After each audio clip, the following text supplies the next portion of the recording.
The queen's decree stated that she heard of her people's safety. She shall personally greet the 2 brave heroes who defeated the Giga Titan and praise them for their achievement. Lord Arcus is crying, feeling so proud of what Lloyd has achieved, and the approval point increases by 9. Lloyd is thankful for the RP points, but he has learned his lesson the hard way in the army. He wants to do enough, so there is no problem. He should only do what is necessary. At the army, his superior asks to confirm Lloyd is a civil engineer and orders him to make a sauna. Lloyd tries to reject it, but his superior uses his position to make Lloyd do it. And that was when he made the fatal mistake. He researched too hard and built one that was way too perfect. After that, Lloyd lives in the army and is just slaving away, building a cottage, repairing the barrack, and even a villa in the mountain. Once the queen is involved, it's bye-bye to the sweet life that Lloyd dreamed of. The decree ordered Lloyd and Javier to travel immediately to the royal capital. At the same time, Lloyd could only cry, thinking that he should have made the sea platform and ended it there. Being on the carriage, instead of looking excited, Lloyd looks like a man about to be executed.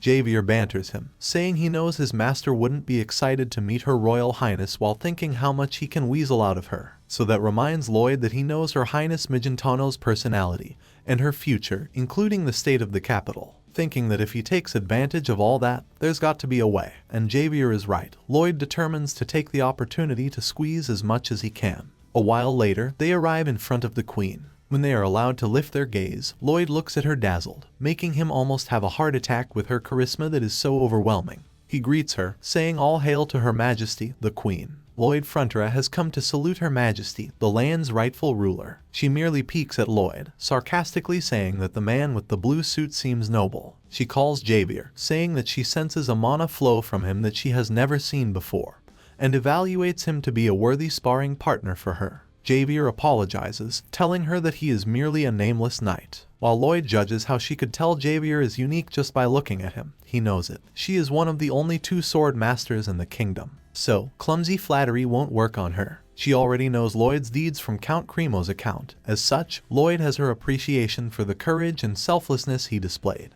However, she doesn't judge a man merely based on another's recommendation. She trusts only what she has seen. So, she wants to put Lloyd's skill to the test, which makes Lloyd grins with excitement, no less than a chance to win a contract with the queen. That is, top of the top, the highest roller of a contract. In the current state of affairs, she asks him what construction project he thinks is most urgently needed in Magenta. She starts with a quiz, the most necessary construction project that Lloyd knows from the novel's plot. Inwardly, the queen thinks if Lloyd is competent, he would have noticed it when he saw the royal capital. If he cannot catch that, she will not acknowledge him. As for her, the most urgent construction project in Magenta is to repair the crumbling palace. Kneeling in front of her, Lloyd says that the Magenta River, which runs through the capital, would place a new bridge on it. The queen looks dissatisfied with his answer, while Lloyd thinks she cannot be delighted with his response. He knows it wasn't the answer she expected, but with her personality, the test won't end there. She is the one with the highest authority as well as absolute power. She is tolerant and fair and listens to everyone regardless of class or rank. So she asks what Lloyd's reasoning behind it is. Then he explains that others may think differently and say that repairing the royal palace is the most urgent right now. He knows that a long time ago, a badly tempered dragon took off with the palace's tower on 2 separate occasions. The entire structure was widened and flattened into its current shape to prevent it from happening thrice. The Magenta Castle they see today was built in that weighty manner on fears that the whole structure could be lifted. And so he believes that the weight of the structure pressing down on the ground and its pillars is causing it to crumble slowly. However, the repairs would only be necessary at a much later date. Therefore, Lloyd concluded that it could not be seen as urgent. The queen is a little bothered by it. She thinks how impudent Lloyd is. He knows what she is thinking.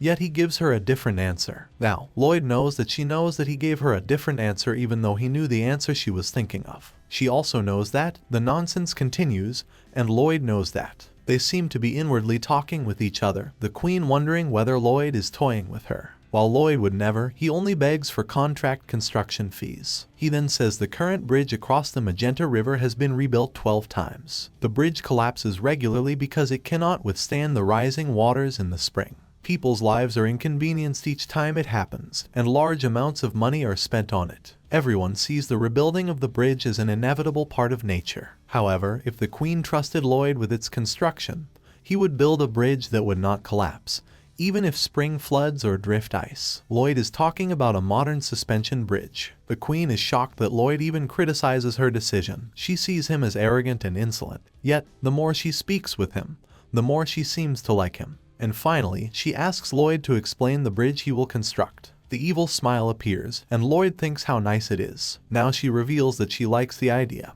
He knows that she despises yes men who drown her in flattery, and she puts unlimited trust in those with strong convictions. So Lloyd explains it, with all the details from the modern books he mastered, where the queen doesn't feel like listening anymore, stops him, and says that she suddenly lost interest. The queen, Magentano, is eventually betrayed by the one she cherished, loses one of her arms, and turns evil, transforming into the butchering tyrant. But that story is 3 years into the future. Right now, she is an honorable queen who listens even to the lowly. Then she asks how if the bridge would fail, where Lloyd offers his head if that happens, but inwardly thinks that he would gather his things and flee the country. In exchange, he asks to guarantee his family's station while that bridge stands. Ultimately, that makes the queen smile, so she grants him to carry out his plans and promises him reasonable compensation and upholding of his family's station. After that, Lloyd removes something from his clothes. He offers the queen a contract and asks her to sign it. She rebukes him, asking whether he doesn't trust her words, while she is inwardly shocked by the fact that Lloyd prepared a contract. So he explains that he trusts the queen. The contract states that if he doesn't honestly construct the bridge,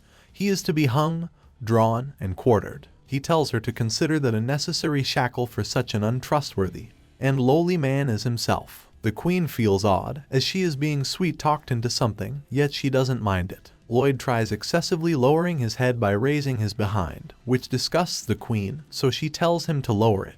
Even though she understands, she still doesn't want to see it. Walking back from the queen's hall, Lloyd is dancing with excitement. He whispered, asking Javier whether he saw that Lloyd had just ripped off the queen with that contract. So Javier asks him if he can lose his head if she thinks he is disrespectful. Javier cannot stop a sword master and begs Lloyd to exercise caution. Sir Kyle, the queen's knight, says Lloyd is clever and calculating. The queen expresses how Lloyd is more shrewd than she initially thought. When Kyle asks whether she is displeased, she knows Lloyd assumed from the beginning that he could beat her. But Lloyd seemed so pathetic that it was rather adorable in her eyes. A few days later, Lloyd brings up baggage to meet with Julia, his little brother studying in the Royal Academy. But he intends to go alone without Javier, explaining that it is a pain when they go out to survey. Many girls flock to him, making Lloyd lose concentration. It turns out that before they left for the capital, the Baroness prepared heaps of winter clothes and blankets. She asks Lloyd that he take them to Julian. While on the way, he wonders what happened to Julian in the novel. Around this time, the Baron loses everything and cannot pay the tuition, so Julian is kicked out of the dorms. Then, he dies, wandering around at night, killed by a thief. But that won't happen now, as Lloyd feels happy for being able to save lives and all and goes to see his little brother.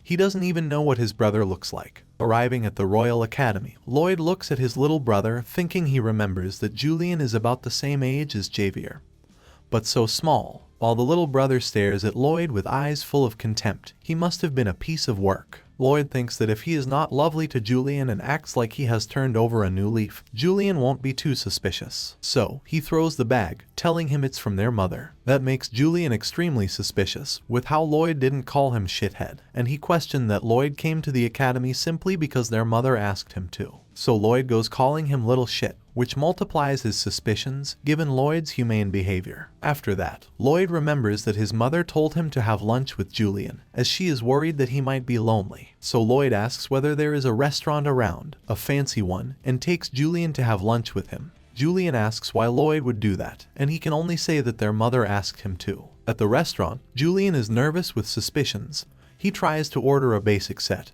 and Lloyd tells him to get something expensive, adding that he probably doesn't get to come to places like that often. He pauses for a moment and calls Julian little shit, and he notices, though Julian knows that Lloyd forgot to call him that, so he says it later. As they order the menu, Julian wonders why Lloyd is acting so normal. He knows that Lloyd used to curse so much and would kick him around if he just looked at him. On top of that, he is shocked to learn that Lloyd has stopped drinking. He remembers that Lloyd used to be drunk 24 hours a day, and cause all sorts of trouble. A few days ago, someone from the palace came to see Julian, informing him that a Giga Titan had attacked the trading port of Cremo, and that the person who defeated it was Lloyd Frontera. Julian couldn't believe it.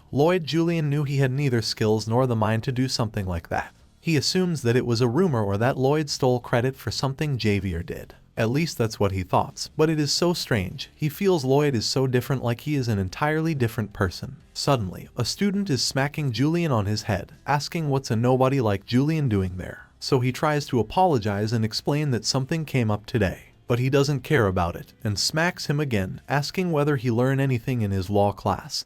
Then it turns into classical bullying. Lloyd looks around, looking at how another student is around and laughing at Julian. In contrast, one student keeps hitting and mocking Julian. Even the restaurant staff, cooks, and servers can only nervously watch as they cannot do anything. Lloyd thoughts how they call it an academy, but they value their family status over academics, and it annoys them more than the son of a poor country baron is near the top of his class. He thinks if he helps Julian, his life will only be more complex, and Julian gives him the eyes that tell him he shouldn't interfere. But a wild classic Uno card appears. The student reveals that he is from the Lacona family, which Lloyd had already sucked dry from the deal with the Viscount Lacona. So Lloyd thinks momentarily, scheming for something spicy, and laughs hysterically. He stands up, asking what his father does for a living, where the students explain that his father is the wise and merciful Viscount Lacona, then asks whether Lloyd is related to Julian he calls trash. He doesn't stop there, mocking him further, telling them to stop stinking the place and get slapped. He swirls around momentarily, only stopping when he hits the wall. Another student appears. He shouts how Lloyd had dared to mess with a member of the elite union, but he didn't get anything except a slap in the face. Other wild students appear. This is the second year's top dog, the Mithril Fists, Jeshpond, or whatever. He gets the slap anyway. A wild twin appears. The Count's twin son, the Black Dragon's double horns, still gets slapped. Another student who seems innocent, but just because he gave a commentary earlier, also gets slapped. Two students who sit tight, claiming that they didn't say anything, nervously waiting, but Lloyd knows they are giggling, get slapped. Now, the blonde student appears again behind Lloyd and punches him, telling him to die. He is arrogantly asking how that feels to get mana punched by a mana prodigy like him. Diego Lacona, age 21. At that moment, the young man regretted his decision, thinking he shouldn't have thrown that punch. Now with lunatic laughs, Lloyd grabs him, and the beating montages start. Lloyd hits his head, making his leg weak, losing all his strength to stand. But Lloyd holds him up and starts drilling his head repeatedly. Julian is afraid, thinking that Lloyd might completely lose it. He knows that Lloyd never really had it together.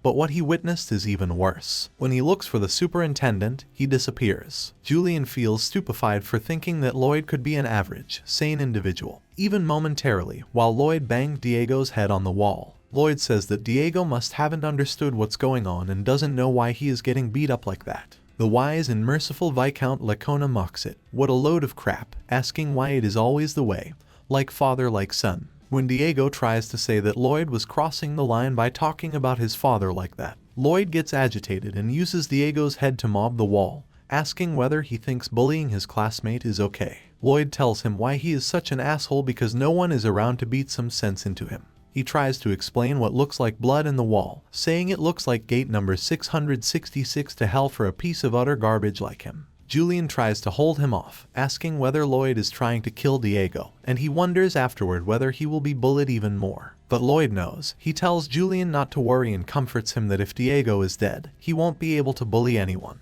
That shocked Julian. How could Lloyd say that with such a sweet, bright smile while beating poor little Lacona? Lloyd thought that sanction and guidance weren't getting through them, so the best thing is the fear of death. Suddenly, the academy's guards come with the headmaster. He says it is the Sacred Academy, funded by the Queen, asking Lloyd what it means. He looks at them, while Julius is terrified that Lloyd might also beat the Dean and the Academy's guards. But he suddenly becomes calm, introduces himself, and apologizes for the commotion. He explains that he did in attempting to restore Her Majesty's honor. He adds that the Lacona family's son abused and humiliated Julian. He then calls out to the man in the back, who watches the bullying happen but refuses to say anything. It is obvious why he didn't step in.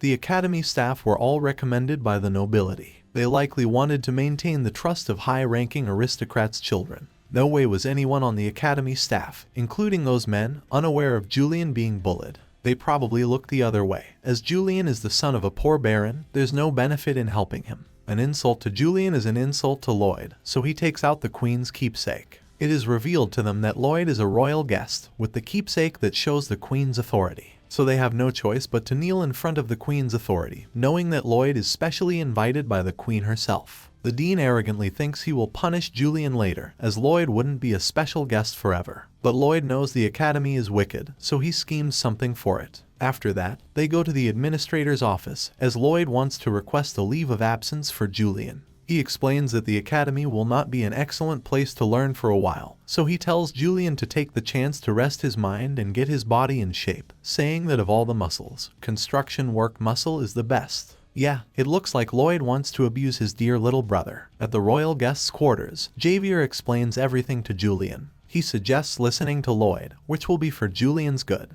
He reveals that the plan to bring down the Giga Titan in Cremo was all Lloyd's, even though he ended up getting blown himself. Julian was shocked by everything Javier said, from developing quarries and mines, building roads, opening waterways, and even paying off the Baron's massive debts. It's all thanks to Lloyd's skills and talents. From outside the door, Lloyd hears them. He is happy to hear Javier's kind words. But in the end, Julian says it's hard to trust Lloyd. He is just a drunken hooligan. Javier adds to the banters, saying he is unintelligent, uncivilized, a dirtbag, and beyond all help. Julian continues, saying that Lloyd is human trash, and asks Javier whether they can trust someone like that to change. Javier says it is impossible. He has somewhat convinced himself that Lloyd is someone else, disguising himself as Lloyd. A moment of silence after Javier reveals his thoughts about Lloyd having a different soul inside of him. Julian asks whether that means that someone else stole Lloyd's body with magic or something. Javier says that it is possible. He reads a theory in a book, but for a soul to inhabit someone else's body, it would require a powerful mana tether. So, he tries to investigate that matter in secret to see if a mana flow forces a foreign soul into the body. It surprises Lloyd to learn that Javier secretly does that to him. So Julian asks Javier whether there is another soul, which spills the air as Lloyd waits for the answer. In the end, Javier reveals that he didn't feel the presence of any unusual mana force, adding that the soul seemed naturally connected to the body. He asks Julian to forget what he just said. It was a wild speculation, even though Lloyd changing like that is even more wild to behold.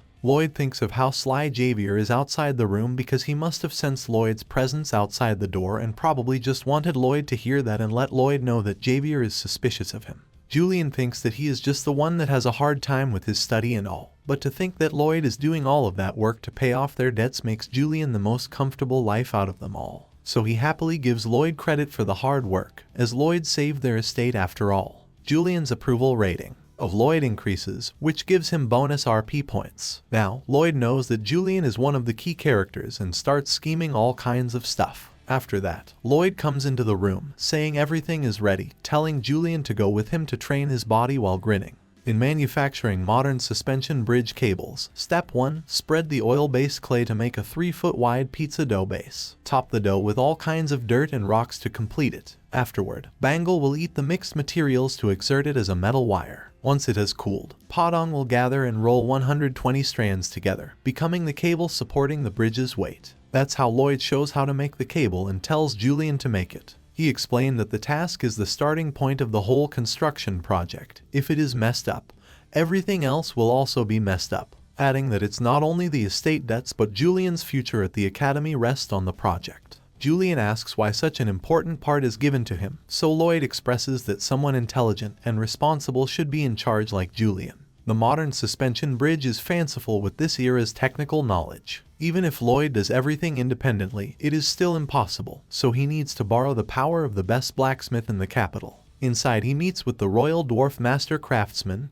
Corgidus. He immediately refuses what Lloyd is about to propose. Lloyd knows he is a bull-headed old man, as he won't move unless he is interested, even if it's a request from the queen. So Lloyd just opened up his blueprint, the plan of the thrusts for the bridge. He shows it to him, and Corgidus looks interested momentarily, but Lloyd apologizes for being too presumptuous. So he walks away, saying he will entrust the plans to some other blacksmith when Corgidus holds him off to wait. He says that the design, if Lloyd doesn't get the structure's rigidity exactly right, the structure will snap, and the bridge will collapse, and those on it will die. Lloyd adds that he will be blamed for their death, shouting from his scaffold, if only Corgidus had made the trusses. Lloyd manipulates him, and it reveals how Lloyd is an arrogant prick, asking whether Lloyd is threatening him. But Lloyd claims that it's a plea to a master's conscience while looking that he is sneaky and snarly. In the end, Corjidus decides to look into the plan. He is confident that he is the only person in the kingdom who could make that, adding that if Lloyd gives it to any other dunce, he will get himself a disaster. So that's why Lloyd is threatening him. He means he is asking for Corjidus's help. So, the master decides to do it, and Lloyd bows down, thanking him. While Julian continues work, the royal workshop has begun on the bridge's truss work. Javier and Lloyd will start work on the suspension towers with their mana blast to prepare the foundation. But, suddenly, there's a group of people telling them to stop working on the bridge, claiming that Lloyd has defrauded the queen and stolen from the royal treasury. He pleads to the queen, saying there's already a bridge on the Magenta River that has stood for 30 years, petitioning her to punish Lloyd and suggesting she repair the palace instead. Ultimately, the queen mediates between them and states their case. From the guild, the leader says how impressive the bridge in the Magenta Rivers is, accuses Lloyd of suddenly coming to the capital, and saying that the bridge will fall is a clear insult to the guild and a slight at the queen. Lloyd knows the bridge will collapse as he reads the novel. Hence, the queen asks his opinion on it. So Lloyd asks the official sitting beside the guild master. Instead of countering the claims, he asks how much the official has been paid. Lloyd knows that his reaction says it all. The words where it says he is being paid written all over his face. Anyone who is Korean knows just what happens when a politician and a businessman meet. Either the politician takes money from the businessman or bribes the politician while asking for a favor. The queen expresses how she thought that Lloyd is a clever man, but he has committed a grave mistake. So she instantly announces, after groundlessly accusing a royal official, to prepare his judgment at once. Lloyd gets tied up, and a man readily chops his head. The queen commands Lloyd to listen, as punishment, that he has insulted her and a royal vassal with his lies. Now, she shall restore her honor. From the side, Javier silently watches and prepares to unsheath his sword, as Podong is extremely worried. The queen asks whether Lloyd has any last words, which he says to exterminate the guilty one's entire bloodline. Javier's heartbeat rises as the queen asks the guild and the official whether they agree. Javier squeezed his sword's handle, prepared to strike in an instant. Instead, the queen shall prove her vassal's innocence. She commands her subject to summon the confession spell. The officials are freaking out about how things turn out that way. He tries speaking with the queen while Lloyd grins with a hideous smile. In the end, Lloyd is the one that ends up laughing. The officials and the guild's leader are tied up on the stake after they are undressed and lashed. From below, Lloyd says that their family has done no wrong, so he pleads with the queen to only punish both of them. He expresses how nice he is, while inwardly he laughs at the win. In return, Lloyd is slightly annoyed that the construction got delayed due to those worthless punks. Still, the queen commands the kingdom's workers to work on the bridge's construction. In the end, the High Wizards used gravitational magic to lighten the weight of the stone blocks, which worked on the suspension tower finished in a flash. Afterward, Bangle will launch with the wire in tow, and Podong will catch her on the other side. The socket connection is complete and continues to the next one. Watching it unfold, Julian expresses how excellent Lloyd is, and Javier praises Julian, as it was his first time doing hard labor, yet he showed up every day. When Julian was young, he couldn't even lift a sword, but now, he looks like a proper construction worker. After the cable is connected, Hamming uses his body to lift the part of the bridge, where the magician uses their fire magic to stick them up. So the construction of Magenta City's suspension bridge is complete, and many RP points will be awarded for that momentum achievement in construction. At the ceremony, the queen speaks that the bridge shall be named after Lloyd and his brave knight, named the bridge Lajavi. Once the money for construction starts pouring in, that will likely settle the estate debts. However, there is one giant hurdle left. Right now, the queen is debating on how to use Lloyd, and she thinks that there are so many ways to put him to use, and Lloyd knows it. He refuses to do it, as he dreams of being a rich bum who spends his days eating and sleeping. So he cooks up a plan, the Operation Double Kill, as the queen tells him to return to the palace for her request. The queen bestows Lloyd a noble title and an estate befitting his abilities. She knows that he is a son of a country baron, and on top of that, he caused the sanction of high-ranking officials like the others around. They can't be happy about him being given title and land, and trying to quell their complaints will be a pain. Lloyd speaks to her, saying they give many thanks and praise for her boundless generosity and ask permission for something bigger. So the queen lets him speak, and he continues saying that the queen deems his request reasonable. She can withdraw the offer of the land and title. As of now, she thoughts that whatever Lloyd's request is, it wouldn't change her desire to have him by her side. What Lloyd asks is a thorough cleansing of the Royal Academy. After the queen asks him to explain, he adds that the Magenta Royal Academy is full of corruption, inequality, and despicable behavior. Students focus more on their cliques than their studies and subject students of lower ranks to mental and physical suffering.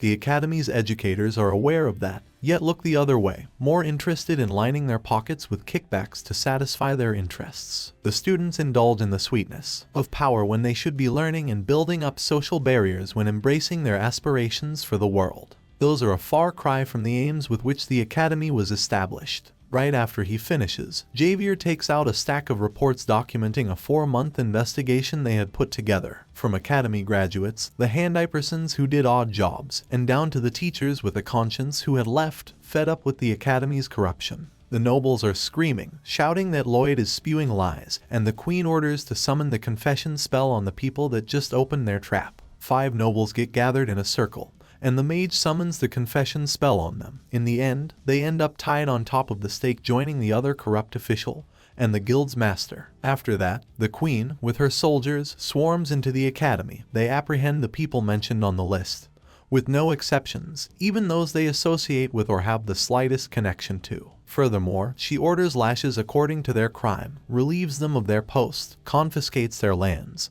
and they should be prepared to face even execution. While the queen reeks the academy, Lloyd looks from afar with Javier, grinning sneakingly. Javier expresses how happy Lloyd is with the academy being cleaned out. But it wasn't the case. Lloyd was happy with the queen, who seemed to have forgotten Lloyd's existence entirely. Now, he must sneak back to the countryside and enjoy the fruits of his labor. Suddenly, Kyle appears behind him, saying he has a message from the queen. The queen allows Lloyd to go when he wishes but reminds him to attend tomorrow night's banquet. He adds that the queen praises Lloyd's plan to create a diversion with the academy as it is outstanding, and she respects Lloyd's wishes to live a sweet, lazy life, and all of that time, Lloyd is playing on the queen's hand. That's all, and the fact that Kyle appears behind Lloyd scared the shit out of Lloyd, so he asks Javier whether he can sense Kyle approaching. It turns out that Kyle is the kingdom's top sword master.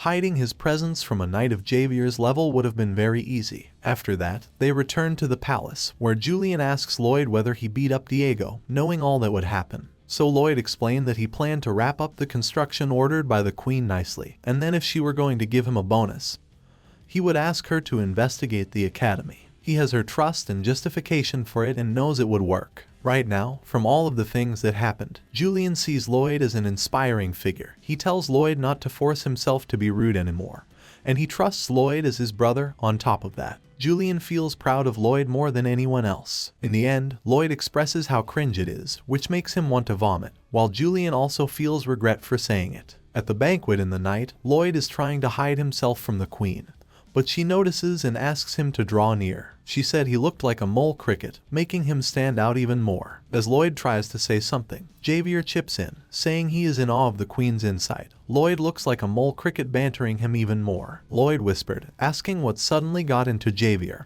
and why he looked so relieved. The queen then repeats the order for Lloyd to draw near, so he does as she says. When Lloyd walks toward her, she repeatedly asks him to draw closer. The closer Lloyd gets, the more nervous he becomes. He is sweating furiously as he apologizes that he can't draw any closer without touching her. Once they get close, the queen whispers, telling Lloyd to come to her if he changes his mind, and she will have everything ready for him. After that, she says the banquet is for Lloyd, telling him to enjoy himself. So he did, thinking what a jackpot that is. Of course, the best thing would be to lounge around, but what if there is a natural disaster and the estate is in trouble? Then Lloyd would have to work to keep going. It's like he has a nice little nest egg. He enjoys the food, thinking it's time for him to live his life after the enormous fee he got from the queen. Suddenly, he remembers that the queen turned evil 3 years later, and when that happened, the estate would be turned into ruins. While at the same time, Kyle gets past him, saying the banquet will continue until the moon sets. And Lloyd knows that phrase. He remembers it from when the queen was poisoned and lost one of her arms. It's a secret code used by those plotting to assassinate her, but that's not supposed to happen for another 3 years. So he wonders why it is now. And he wonders why it is coming for Kyle, the greatest knight in the kingdom. Meanwhile, in the queen's room, she is feeling a little light, thinking that being busy with all of her work from the academy and preparing for the floods finally caught up to her. She feels worse as time passes, not to mention the kingdom's enemy, Samarkand from the neighboring country, as he is assembling an army in his western lands. Finally, she feels sick to the point of a headache, Even if she drank too much in the banquet, it would be quickly neutralized by her body's mana. She realizes she has been poisoned once she tries to circulate her mana. She thinks that even after thoroughly checking the food, how can someone slip the poison to her while she tries to walk outside looking for help? Her sight gets flunky when she tries to call out to her guard, calling out to the royal doctor. She stumbles down while Kyle enters the room. She is thankful for him entering, asking him for help. He first said that the queen was right, thank goodness he was here with her, and now he would help her rest in peace while unsheathing his sword. At the banquet, Lloyd tells Javier there is a problem, asking him to go with Lloyd. Javier doesn't ask the question, as it turns out that he also felt a strange mana force, so he asks Lloyd what he needs to do. So Lloyd tells him to knock out the sword master, flat. Javier says it's impossible and asks him not to joke about it. They settle with Javier, who will buy time for Lloyd to help the queen. So they start running, and Javier takes up a candlestick along the way. Turning up to the queen's hall, they find the guard has been dealt with, marking that someone is attacking the queen. Inside the room, she has a hard time dealing with Kyle, though it's still magnificent for her. Even after she had a lethal dose of poison, yet she manages to block Kyle's strike. She tries to ask why he would do such a thing, and it doesn't go through him, and he starts kicking the queen. When he is about to slay her at the last moment, he notices someone coming at him. Javier attacks him with the candlestick. The sword master is surprised to see that Javier manages to block his sword with a simple thing like a candlestick. It turns out that Javier uses the high-frequency mana circle collision to trade strikes with Kyle. As he never sees mana used like that, Javier manages to strike him back and drive him out of the queen's room, while Lloyd manages to slip up from the fight to the queen.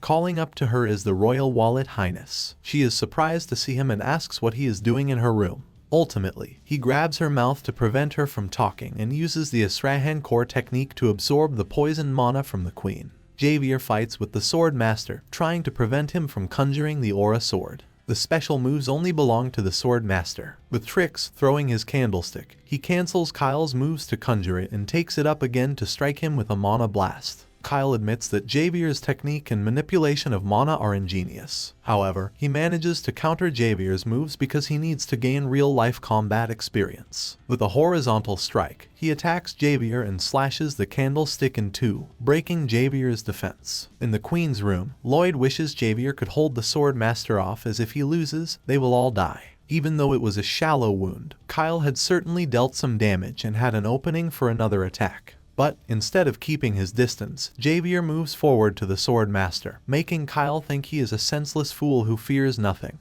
He closely dodges the horizontal strike from Kyle, calling out to Padong, where he throws a sword at Javier. It's a pretty cool move, though, as if Padong was late or Javier missed his timing, they would all die. With the distance between them, Javier now has enough time to conjure his mana blast, so with all of his strength, he uses it, blasting the sword master away. Kyle couldn't believe what had just happened. The strike was like a cannon, and Javier didn't stop. He performed his mana blast attack again toward Kyle. This time, he evades it and starts running away, but Javier doesn't stop with his attack. He leaps forward and consecutively conjures his mana blast to drive Kyle away. One after another, the blast that feels like a cannonball explosion chasing him makes the sword master can only thoughts that Javier is a monster. Lloyd keeps absorbing the mana contaminated with the poison inside the room, surprising the queen. She asks him where he acquired such a skill, and Lloyd tells her not to talk, making him lose concentration. That makes her agitated for a mere baron's son to scold the queen, so he apologizes and tells her that the poison has affected her hearing.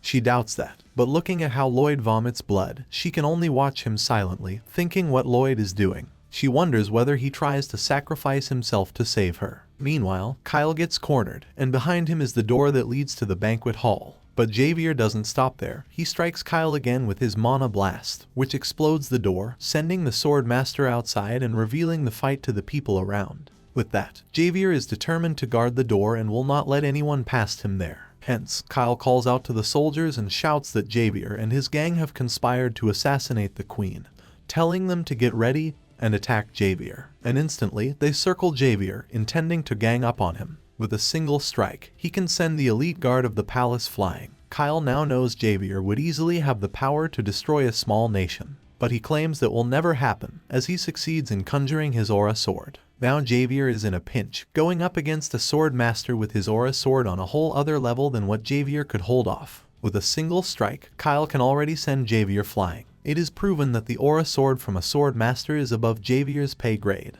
Though he doesn't receive a physical wound, his internal is broken, his mana depleted, and his clothes are thorns. Inside the room, Lloyd finishes absorbing the poison from the queen. He spews the black blood that is contaminated with the poison. We will call Queen Alicia the cute and adorable royal wallet highness. She tells him to do something quickly if he doesn't want to die, suggesting to gather the poison into one arm. She will help him chop it off and offered to assist him. But Lloyd knows Alicia will chop his hand off, just like in the novel where she did it to herself. But Lloyd will not accept losing an arm, as it will make shoveling difficult for him. He takes up a steak knife, using it with all of his mana, including all of the contaminated mana, to perform a mana blast. He directs it toward the sky, destroying the roof of the palace. Now, in the hall, Kyle notices the massive explosion of mana. He wonders whether it was Lloyd that could have done it, while Javier musters his strength to stand up again before the turncoat sword master. That surprises Kyle, thinking to be able to stand up again after being hit by the blow of the aura sword is magnificent. Javier has sworn an oath and is determined to keep that oath. A few days ago, they were camping to rest in the wilderness, going into the capital as Javier expressed to Lloyd that he was hopeless from start to finish. Javier was supposed to be Lloyd's guard, yet he abandoned his duties and ran to the Giga Titan. And he was disappointed in his master when Lloyd would not join him. He had wanted to rely on Lloyd because, up until that moment, he always had. From his soft attitude and lack of strength to the negligence of his duties, he sees himself as entirely unfit to be a knight. Lloyd finally understands where Javier is coming from to say all that, so he tells Javier not to be too worked up about that. Instead, the way he forgives his knight is to dock Javier's pay for 6 months. Javier tries to negotiate with Lloyd, so he will only dock the pay for 3 months. However, Lloyd hits him with a petty argument about whether he honestly thinks Javier can negotiate. Javier knows he cannot, so he apologizes, then swears to his master, Lloyd. He will never abandon his duties as his lord's sword and escort again.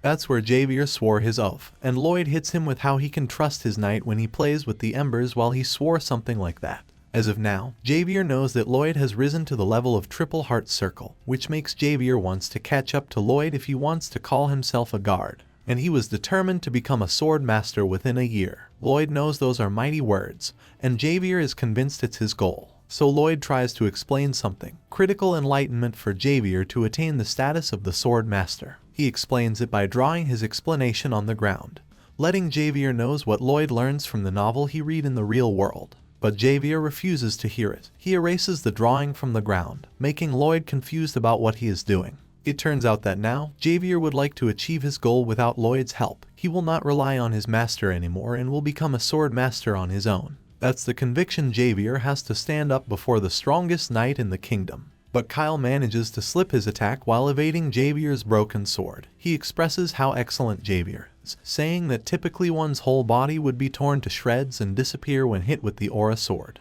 But Javier gathers his mana into one spot to strengthen the body part that got the strike. Kyle says he would love to see more of the Frontier Knight's skill. But with the sword in Javier's body, Kyle burns him with the mana from the aura. Javier screams in pain with the aura sword that burns him, but he doesn't back down and then grabs Kyle's hand. That confuses the Kingdom Knight with how suicidal Javier is. Still unknown to him, Javier is trying to attain enlightenment with feeling from the mana that flows from Kyle to the aura sword. From the mana in the aura sword that is burning his body, the mana that flows through from the sword to Kyle's mana inside his heart. Unable to break free, Kyle flings Javier away, smashing his body to the wall. Now, Kyle cannot sense Javier's breathing or mana from Javier, thinking that his death is inevitable, and has taken too much time for Kyle to deal with. And it's time for him to go for the Queen's head and Lloyd. But as he walks away, Javier stands up again. This time, he can sense it, the sword master's mana, and able to conjure his mana sword. At this moment, Javier attained the legendary status of a sword master. That surprised Kyle, as he never sees an aura sword as massive as Javier possesses. He strikes Kyle with all he has, and Kyle tries to counter Javier's aura sword strike with his. Still, Javier's attack obliterates the red aura. Kyle can only watch in shock, and his left hand gets chopped off from the attack. Now he can only scream in pain while the palace's soldier tries to help him.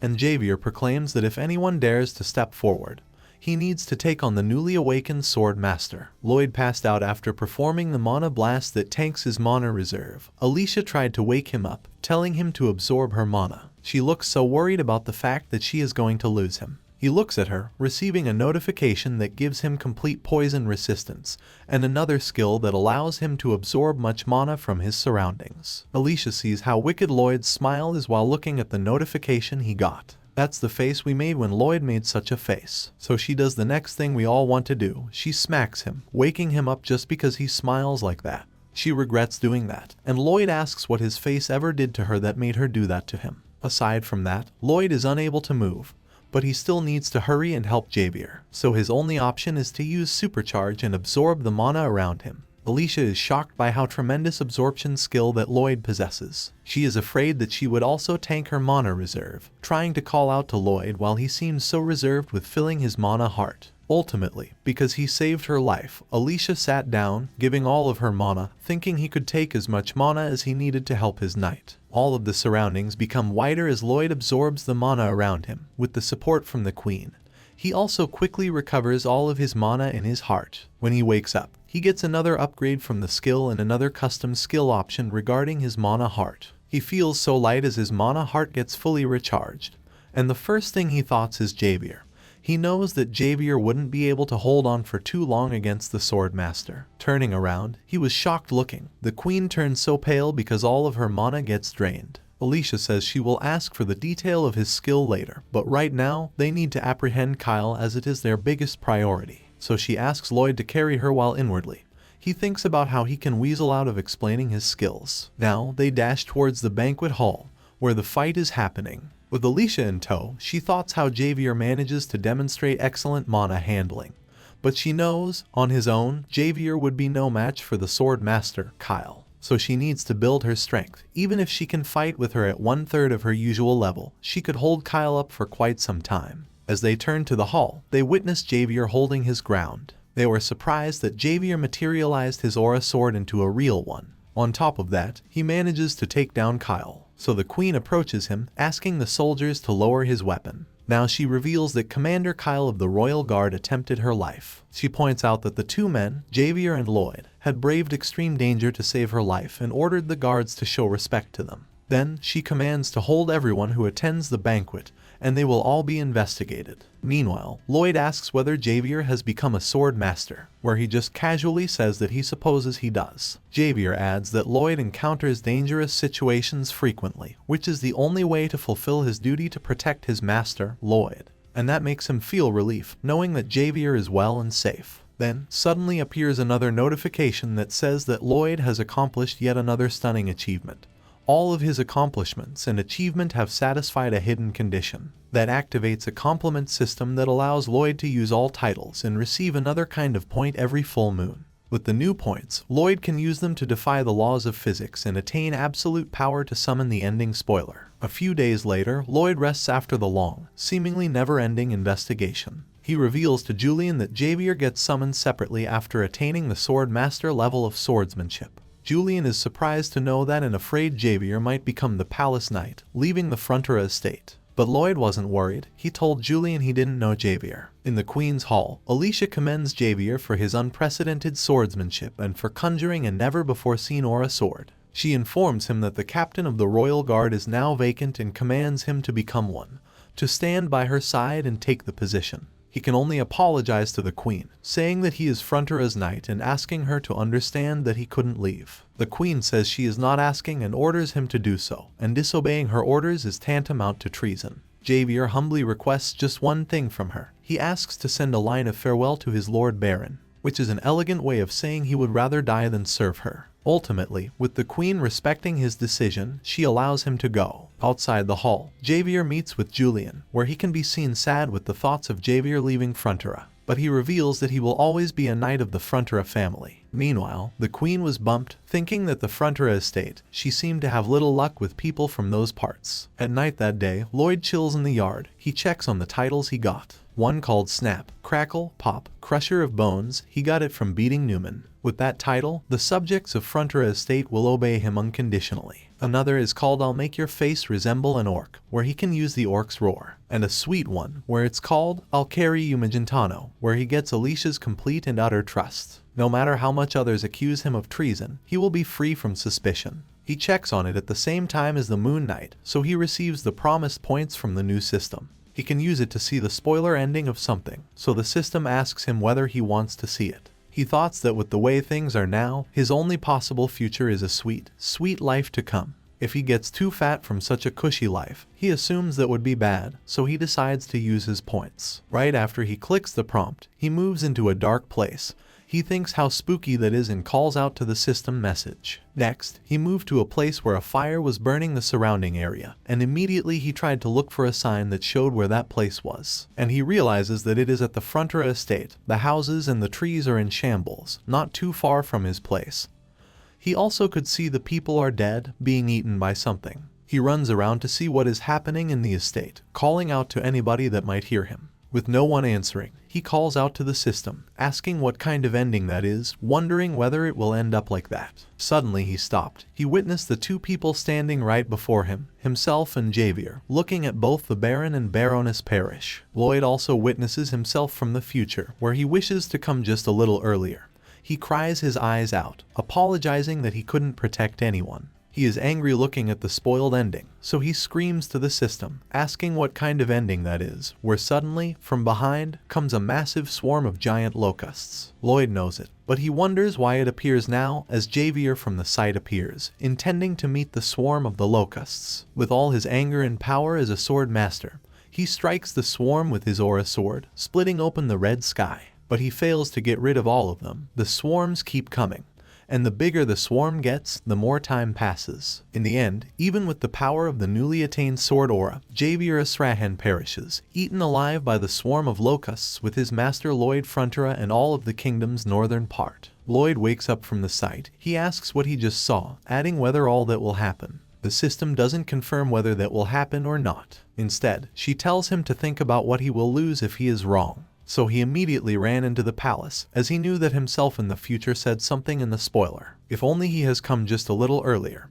He doesn't know how long that a little earlier is, so he needs to get to the estate as fast as possible, because he knows the exact cause of that locust swarm. He speaks to the queen and explains that the entire Cremona region will be reduced to dirt. So Lloyd requests Alicia to mobilize the troops and prepare for that unprecedented calamity. She is surprised that what Lloyd said is coming out of nowhere, so she asks him to explain in detail. So he does, saying that that is the work of their nation's enemy, Asfahan. They are trying to set up a domino of those monsters to sap the kingdom's strength. Adding that, they are stamping out the monsters in the eastern wilderness, taking away their habitat, resulting in the monsters moving west and driving another group westward. They get pushed out like dominoes, and these monsters will wreak havoc in their eastern region. Lloyd inwardly thinks this incident is not supposed to happen until 3.5 years in the future and should happen much farther north than the Frontier estate. He is unsure why the timing and details have changed, but there is no time to worry about that now. While Alicia thinks there was some movement from Asfahan in the eastern wilderness, she asks Lloyd how he can know their nation's enemy's movement.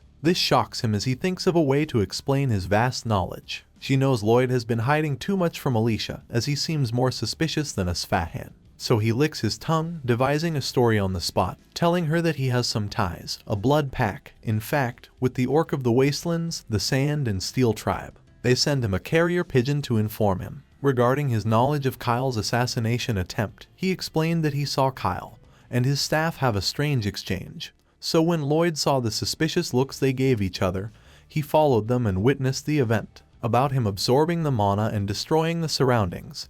He explains that his guard is a genius with no equal.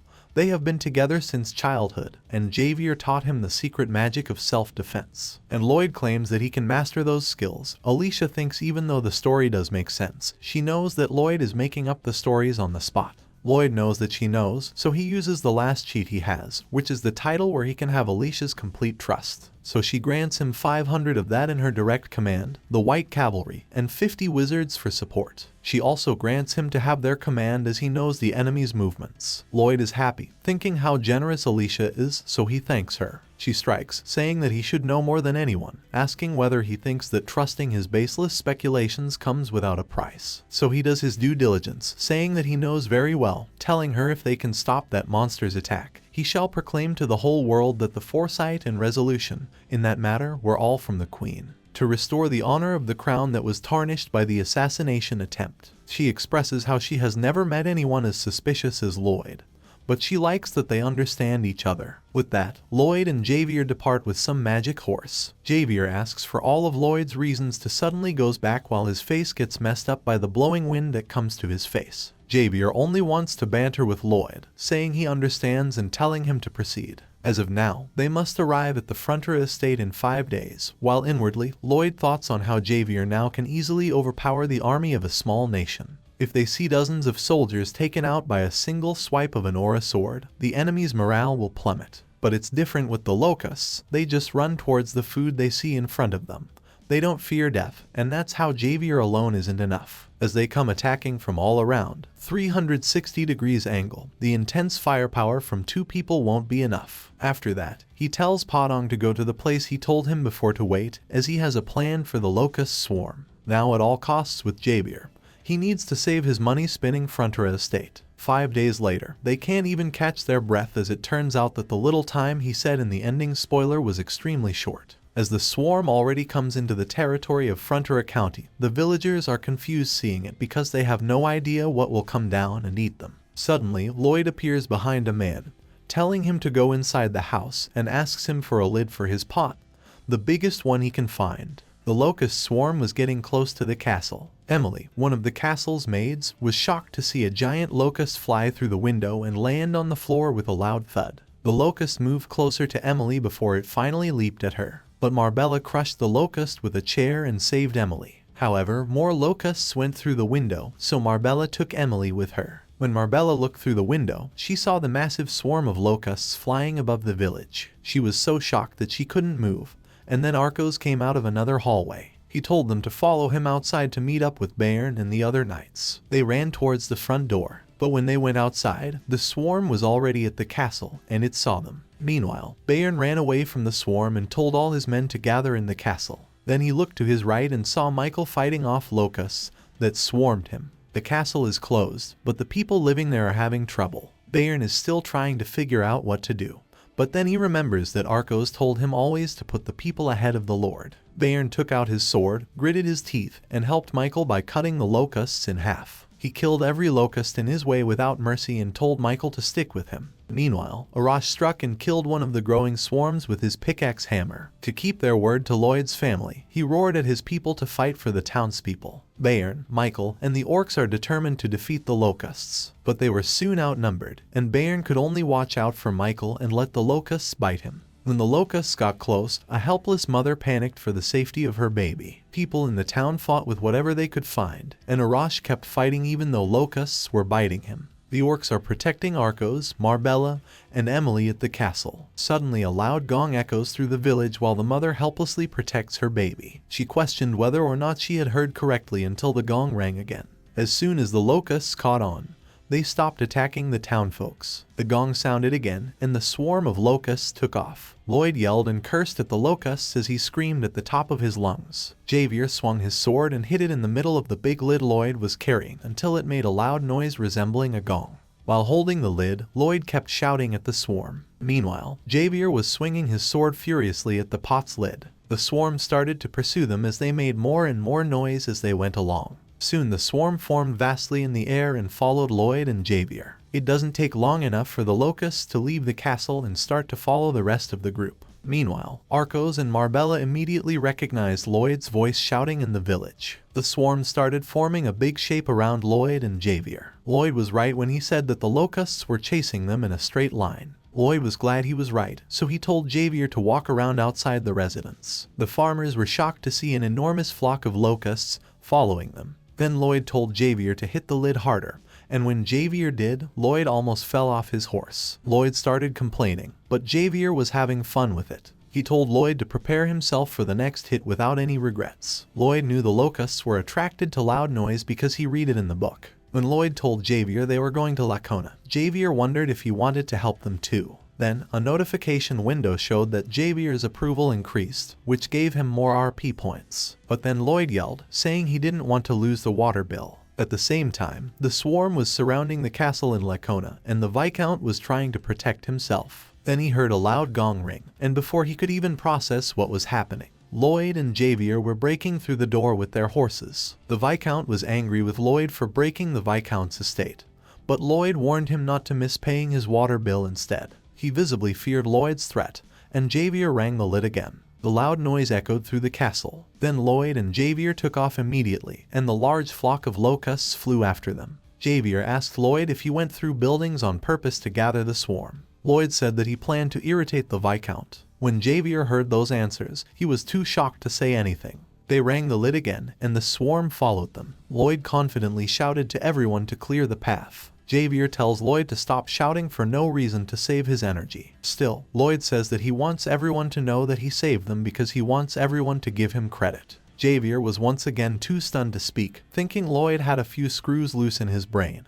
But he knew they must stay on the mission and go to the Marit's wetlands. Lloyd was shocked when he saw the swarm coming from ahead of them. He told Javier immediately to protect himself as he did behind the lid. Still, Javier had his own mind and charged forward while channeling his mana through the sword and getting ready to attack the swarm. Javier was able to kill a lot of locusts, while Lloyd was trying to stay still as a bunch of locusts slammed his lid. And it doesn't take Javier long to split up the swarm as they run away from him. The swarm then joined with the one on the back. As a result, the swarm became bigger, and Lloyd took it as an opportunity now that they formed one flock. But as they ran into the middle of the land, his horse began to feel tired. Lloyd knew they were in trouble if he kept pushing the horse, so he threw away his lid and told Javier to prepare himself. And before Javier understood what Lloyd meant, he immediately jumped from his horse to Javier's back, saying that Javier is now his horse and told him to run. Javier was visibly annoyed but knew what to do and immediately jumped off his horse. Javier landed perfectly on the floor, but Lloyd teased him by treating him like an actual horse. Javier got more and more upset. Then Javier chose to run as fast as he could,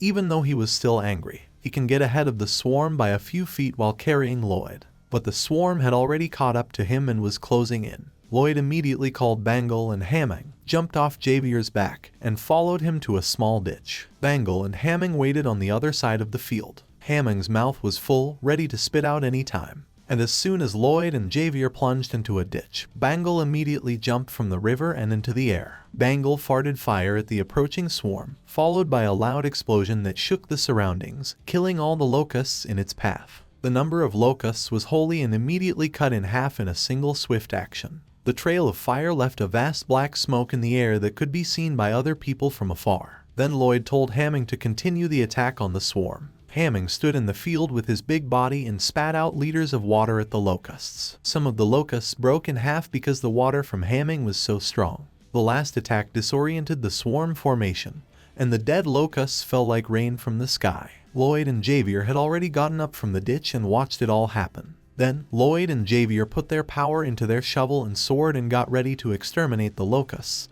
that had still managed to stay alive. They blasted their mana into the remaining swarm in a bright red and green light. Their powers intertwined and killed most of the locusts and wiped them all out instantly. Their blast reached the back of the swarm and went up into the air. More locusts were falling to the ground. When they were done, Lloyd fell to the ground because he was so tired.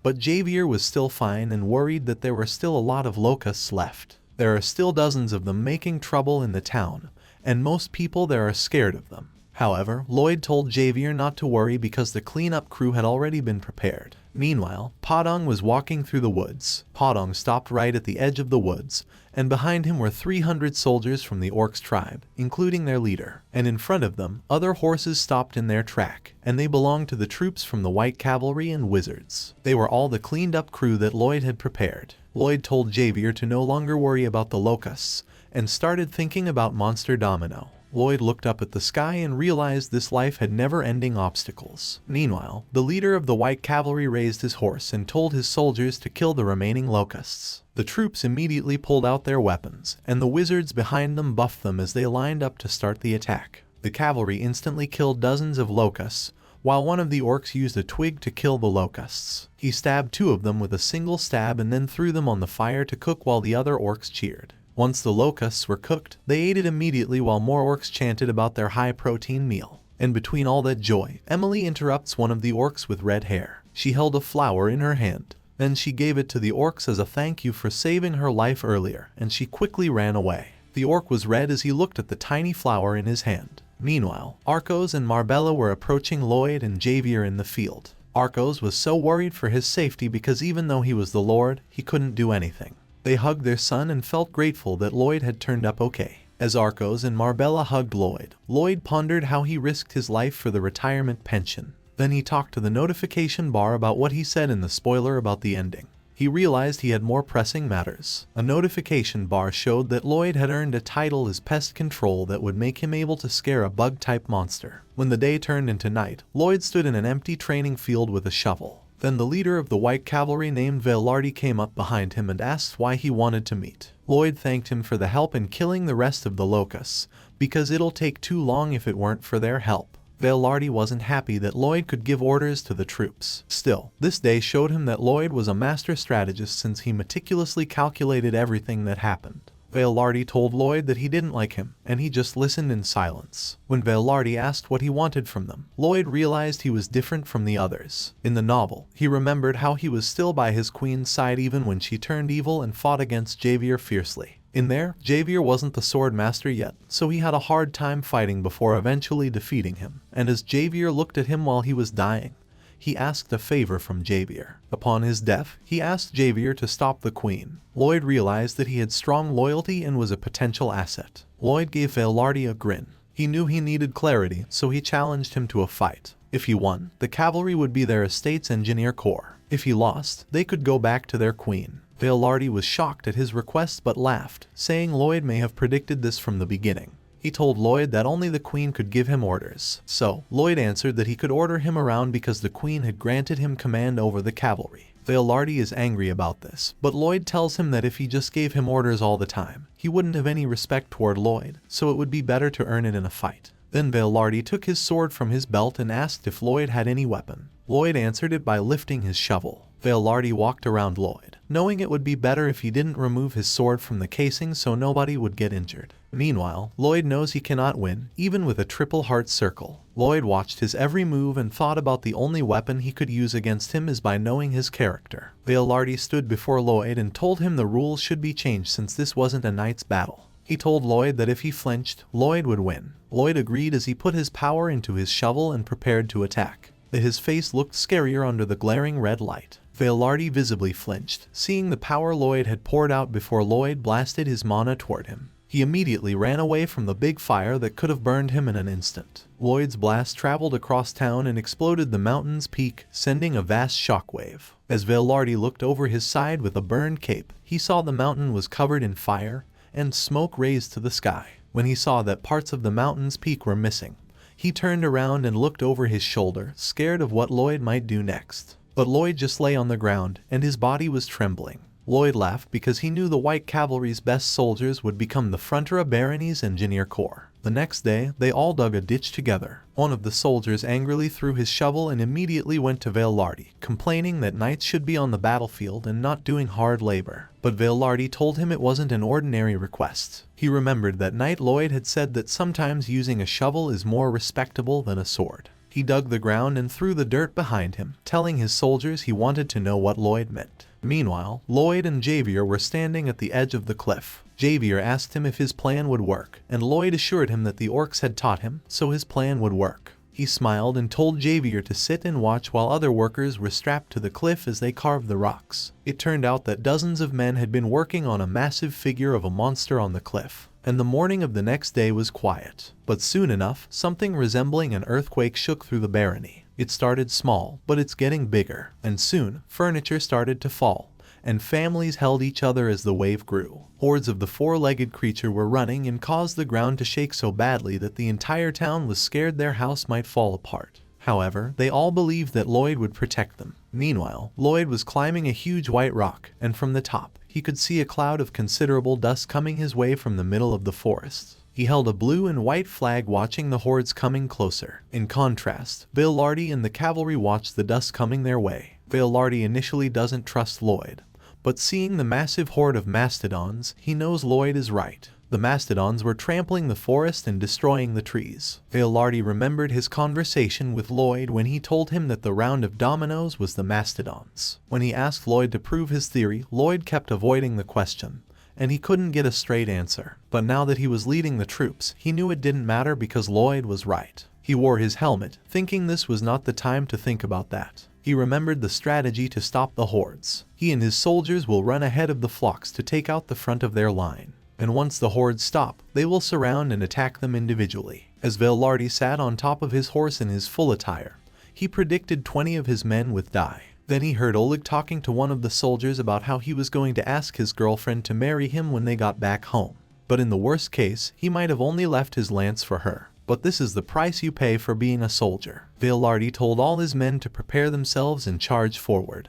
But Bayern stopped him before he could go. He was about to join the battle without any armor, and even if Velarde was surprised by it, Bayern was already used to Lloyd's weird requests. Bayern told Velarde he was there to decipher Lloyd's flag message from the top of the White Rock. And suddenly, Lloyd fluttered his flag, and Bayern immediately noticed it. The signal meant that Lloyd was addressing the White Cavalry. Then he waved his flags many times and told the soldiers to move quickly to the southeast corner of the village. Velarde was agitated, knowing that their strategy changed. Their current position was the perfect one to stop the attack. And if they move to the new position, they will have no chance of stopping the hordes. Then Bayern looked at Lloyd flapping his flags. Lloyd practically threatened them to report everything to their queen if they were still arguing. Velarde was wondering if this plan would work. But Lloyd said that he had thought of everything, and Velarde still doesn't believe him because his plan makes no sense. But the hordes are getting closer, and Lloyd has started making the sign. Lloyd put up both of his flags because it doesn't look like the hordes will stop.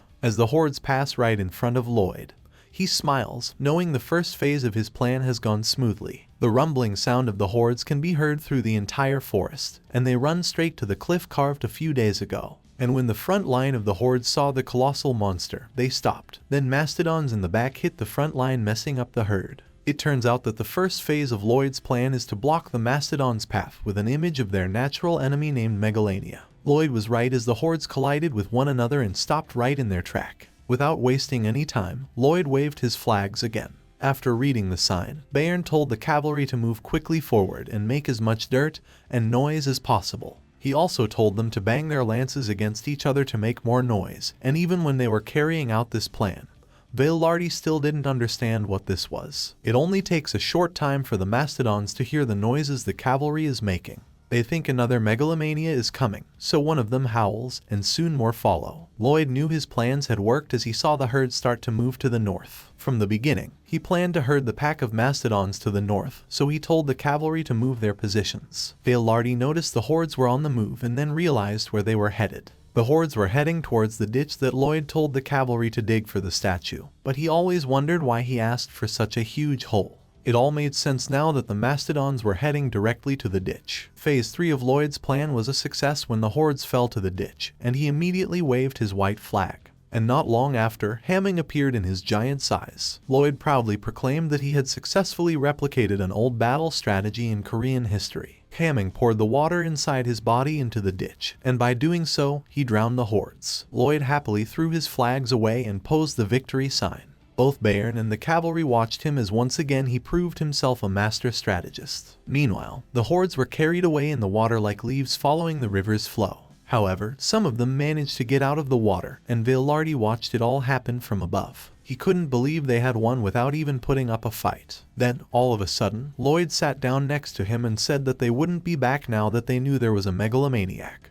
And because of them, they had a new canal. Velarde asked Lloyd if he planned to use it as a waterway. Lloyd revealed that he didn't think about it that way at first. That reminds Velarde of the time he joined a battle and had to tell the family that she had lost her husband, and could only offer their dirty lance and tell them that her husband had died honorably in the battle. Then he told her that her husband would be remembered forever, but it didn't ease her pain. He watched her break down over the loss of her husband, and the number of soldiers in the graveyard kept growing. Other troops were sad about the deaths of their friends, but Velarde told them not to waste too much time, and they started training. The graves got wet when it got dark, and the rain started to fall. Velarde sat on the dirt mourning his soldiers and thought that the more they said valor or honorable death, the more they lost meaning.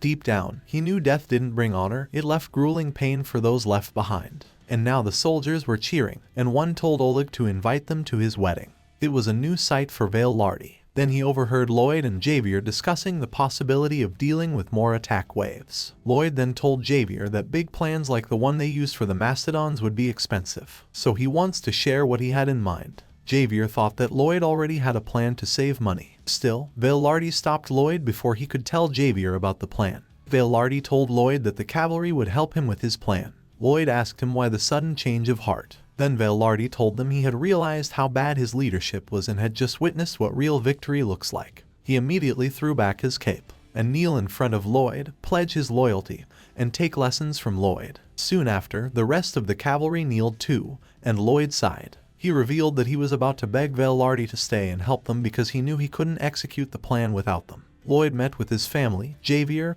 and Velarde in the next few hours. He told his father how he disapproved of his plan to make a river from Capua's land. Lloyd told his father about King Storm, a famous creature from Capua Lake who was sleeping at the bottom of the river. Nothing can wake it up, but Lloyd promised him he would. After a moment of quiet, Arcus yelled at Lloyd that he disagreed with his plan. Marbella also disagrees. However, Velarde raised his hand and agreed with Lloyd. And Javier also agrees despite Lloyd's parents telling him to consider as he is Lloyd's guard. He also knew that no one could sway Lloyd to rethink things. He immediately sprang from his seat and told everyone to work. Then Lloyd, Javier, Velarde, and the remaining cavalry walked towards their destination carrying shovels. Javier questions if he wants to control King Storm after waking him up. Lloyd explained to Javier that he's been reading about King Storm in the library. He found that the monster built the lake by himself by making the dam. If his habitat is damaged, he will emerge to repair it. He revealed that he would keep destroying the dam over and over until the monster emerged and scared every other monster coming over the eastern mountains. Javier couldn't believe that Lloyd was going to torture a monster that was sleeping peacefully. He asked him what would happen if he was wrong about his study and the monster attacked them instead.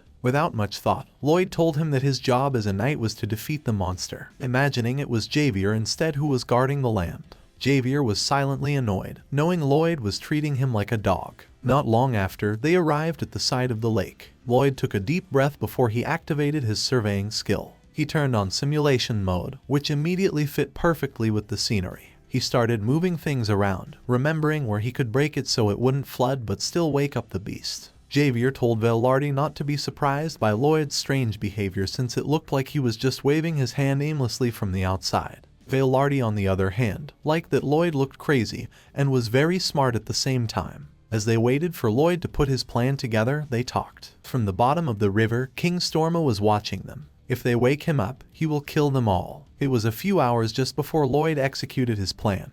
In the village, he wondered who laughed that loud in the field. And right then, he saw Bayern playing with the baby mastodons, and it didn't take long for Bayern to notice Lloyd was watching him. Lloyd had no idea that a man such as Bayern could act like that, and it gave him chills when Bayern immediately stood up and asked him. Bayern was proposing to take care of the baby mastodons left by their mothers in the attack, but Lloyd had doubts since they became wilder as they got bigger. However, Bayern tried to convince Lloyd that it wouldn't happen because they were so cute, and Lloyd had difficulty deciding. So, Lloyd tried to talk Bayern out of it by saying that raising them wouldn't be easy, but he told Lloyd they were too cute to be abandoned. Lloyd was out of reason, so he let Bayern keep the baby mastodons, and it made him so happy that he fell to the ground and started playing with them again. As Lloyd walked away, he thought Bayern would somehow find a way to tame the mastodons. It would be a good asset for them, seeing as the orcs had returned to their village because of the monster domino attacks. He ordered one of his officers to gather 5 men and ride with the orcs to their tribe because he didn't want to lose his asset. Then Velarde told him that the preparation for his operation has completed.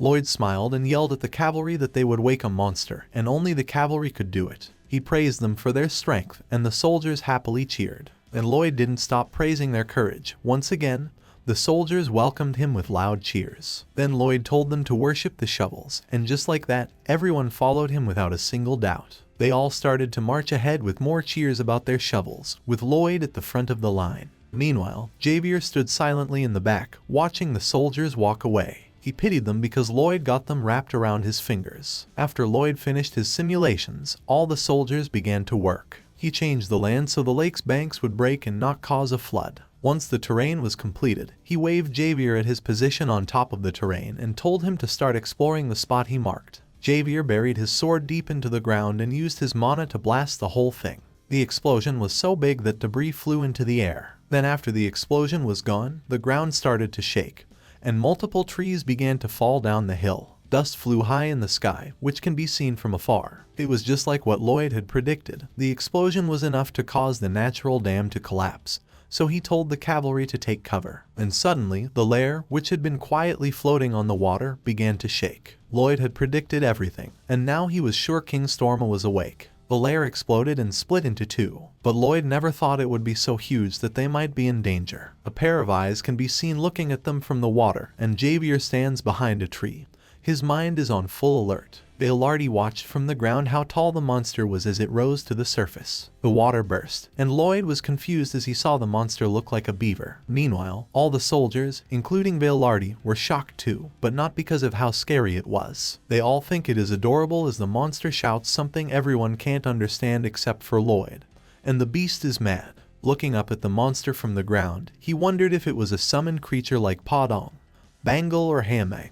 Nonetheless, Lloyd is now more confident in his strategy, given Beaver's main job is fixing their dams. Suddenly King Storma turned and looked at Lloyd, making him lie lower to the ground, hoping he wouldn't be seen. King Storma started to talk, and Lloyd understood him perfectly. He knows his hiding because of his smell. He told him that he wouldn't just fix his dam but kill them all because they had interrupted his peace. Lloyd began to sweat, knowing that King Storma was more intelligent than he had anticipated. Lloyd approached Lloyd and asked him what to do next, but Lloyd was scared and unable to make a serious face. King Storma angrily scooped water with his hands and splashed it towards everyone. The cavalry tried to escape the big wave of water that would hit them if they didn't get to a safe distance. However, they were too slow, and everyone drowned except Javier, who immediately jumped from the water. His sword flared a bright orange fire as he channeled his mana to it and blasted it towards King Storma. But King Storma quickly flung his attacks, so Javier switched his strategy and aimed to kill him. His sword glowed bright green as he prepared his next attack. He swung his sword as high as possible to get the right momentum for his strike. Right at that moment, Lloyd yelled at him to stop because he had a plan. Javier noticed him and stopped immediately while Lloyd knew his plan if King Storma was a summoned creature. Javier was still hovering in the air when King Storma was about to attack him, but he quickly swung his sword, and his explosion was able to hit King Storma instead, and it angered him. King Storma tried to catch Javier, but he swiftly dodged all of it and attacked King Storma simultaneously. Meanwhile, Lloyd was able to swim slowly behind King Storma. He was glad Javier could distract King Storma long enough for him to close in. But suddenly, King Storma turned, so he immediately dove underwater. Lloyd realizes that King Storma is very aware of his surroundings, and he needs to be careful approaching them. Meanwhile, Javier tried to attack King Storma again with a massive explosion, but King Storma swung his tail and blocked the explosion. Javier wasn't done yet as he quickly switched to his aura technique and attacked him again. And with a simple leap, King Storma could dodge his attack again. As Javier landed on the ground, he became more agitated. Javier stood and prepared to fight again while Lloyd was still underwater. He knew he couldn't distract King Storma with a simple attack, and he could hurt him if he used all his powers. He doesn't know what to do. Javier clenched his teeth and let out a scream while calling King Storma. His scream is so loud that the cavalry and Lloyd, still in the water, can hear it. His voice even echoed through the air, and King Storma took notice. He was disappointed that Javier had unknowingly called him a mother while he was actually a male. But it doesn't stop Javier from talking in his language because it's a good distraction. King Storma had no idea why Javier called him a baby octopus and acted like a bully, but Javier, who, of course, didn't understand what he was yelling, kept talking and shouting. Until Javier unknowingly calls King Storma ugly. He loses guard until Lloyd can climb him. By the time King Storma noticed Lloyd, he was already on top of his head. He couldn't reach Lloyd because his hands were too short. Suddenly Lloyd jumped from his head. He flipped midair and threw blue sunflower seeds at King Storma. It was the same seed that Padong ate to grow smaller. The seed went straight to King Storma's mouth, and while Lloyd was still flying in the air, he wished his plan would work. The impact of the seed didn't take long to start working, and King Storma got smaller right away. Lloyd was happy that his plan worked while King Storma, much smaller now, walked to the river's edge. He was surprised when he looked at the tree's size, and someone grabbed him. Lloyd lifted him off the ground, and with a scary look on his face, he held him tightly. However, King Storma struggled to escape Lloyd's grip until he managed to slap Lloyd in the face with his tail. King Storma managed to escape from Lloyd, and he immediately ran away. The cavalry had difficulty catching him because he moved too fast, so Lloyd told Padong, Hamang, and Bangle to follow him. Padong could get ahead of King Storma, but King Storma threw a jab hitting Padong in the face, and a fight in the summoning realm break. The punch angers Padong, so he retaliates and punches King Storma with all his strength. They became angry at each other and started to fight. Hamming saw it as an opportunity and wasted no time jumping at King Storma. But King Storma is brilliant, so Hamming couldn't hit him because he jumped away. So, Podong got hit and King Storma ran away. But Lloyd managed to stop him before he got away. And because he moved too fast, Bangle, who was perching on his shoulder, fell to the ground. Bangle gracefully stood up and, in King Storma's eyes, who had spent 500 years just sleeping underwater, he sees how beautiful she is and is so fascinated by her that he doesn't try to escape. Lloyd was confused, seeing that King Storma didn't try to escape like he thought he would. Then Lloyd saw the look on Storma's face and knew he had won. He asked him to have a conversation together. Storma stood there feeling defeated. But it didn't stop him from being as charming as possible in front of Bangle, and he agreed to talk with Lloyd. Lloyd smiled because he knew his plan to catch King Storma was successful.